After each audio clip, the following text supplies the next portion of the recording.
بیا در محفلی ختمی کلامی کبریا قرآن، بیا در محفلی ختمی کلامی کبریا قرآن. شنو از معجزی پیغمبری خود مصطفی قرآن، شنو از معجزی پیغمبری خود مصطفی قرآن. منور می شود روح روان و قلب هر بنده، منور می شود روح روان و قلب هر بنده. قرائتگر نماید در عبادت بیا قرآن، قرائتگر نماید در عبادت بیا قرآن.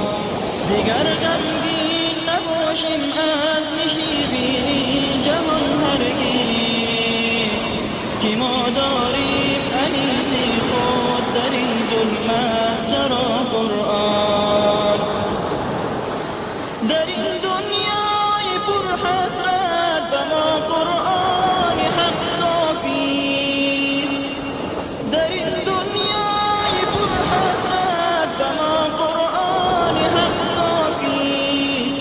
که هست امروز و فرداها فقط دار و شفا قرآن، که هست امروز و فرداها فقط دار و شفا قرآن. نباشیم از حفاظت کردنی آیات آن غافل، نباشیم از حفاظت کردنی آیات آن غافل. چرا که هست امانت از محمد نزد ما قرآن. همیشه لطف و احسانی خدا بر اهل ایمان است، همیشه لطف و احسانی خدا بر اهل ایمان است. از آن رو شافعی مؤمن بود روزی جزا قرآن، از آن رو شافعی مؤمن بود روزی جزا قرآن. مبارک بر مسلمانان عالم ابلغان حق، مبارک بر مسلمانان عالم ابلغان حق.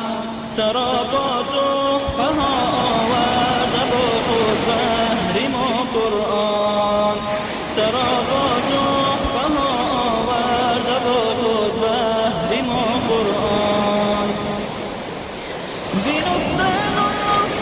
حرف و حروفی آیتش پیداست، زینوکته نکته حرف و حروفی آیتش پیداست. فقط بر مردمی عاقل بود مشکل کشا قرآن، فقط بر مردمی عاقل بود مشکل کشا قرآن. شبی قدری که نازل گشت قرآن بیز یک عمر است، شبی قدری که نازل گشت قرآن بیز یک عمر است. در آن شب می کند ما را به الله آشنا قرآن، در آن شب می کند ما را به الله آشنا قرآن. عزیزی گر همی خواهی که باشی طالبی عقبا، عزیزی گر همی خواهی که باشی طالبی عقبا. برای حل این مشکل بخوان در هر کجا قرآن، برای حل این مشکل بخوان در هر کجا قرآن. بیا در محفلی ختمی کلامی کبریا قرآن، شنو از معجزی پیغمبری خود مصطفی قرآن. شنو از معجزی پیغمبری خود مصطفی قرآن.